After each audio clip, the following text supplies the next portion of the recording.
Salam dostlar, bugün sizlərlə mən kameranam və mənim əmim oğlum Emin hərəkətlərini planlayıram. Belə əslində o qədər yaxşı oynaya bilmir, amma mən yaxşı planlar verəcəm. Arkadaşlar olsun. Ben kameraman olacağım. O 15. Və birazdan əgər bu videoya 200 like gəlsə, oy hər səni. Mən heç belə şeylər eləyə bilmirəm. Ya. Arkadaşlar dalımıza size öğrendik. Çünkü dalımıza çanta koyun. Elimize alın böyle. 5 gelin böyle ahırda çantamıza etsin. Kameraman. Kameraman. Ben bayağı kameramanıyım arkadaşlar. Şimdi o ben tepeme vurmuştu. Değişti bak.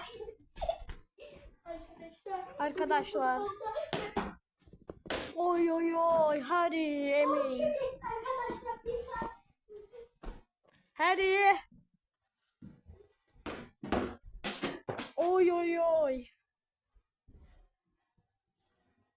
La bir tane de. Voleybol videosu çekeriz. 10 bin like gelirse. Voleybol oynarız. Arkadaşlar. Dostlar top mənə gəldi. Arkadaşlar bu isimle işte. Bak bunu isim. Arkadaşlar size bu iğne bakın. Ne güzel iğne. Və top Galatasaraylıyıq. Görsüz Galatasaray. Amen salak amen. Arkadaşlar izleyemez. Arkadaşlar Emin de Galatasaraylıdır. Oh my god, başıma deyir. Ayaqqabım getdi uşaqlar. Ya bitmez. Bu izle. Başladıq və oy. Ah, sakatlandı uşaqlar. Uşaqlar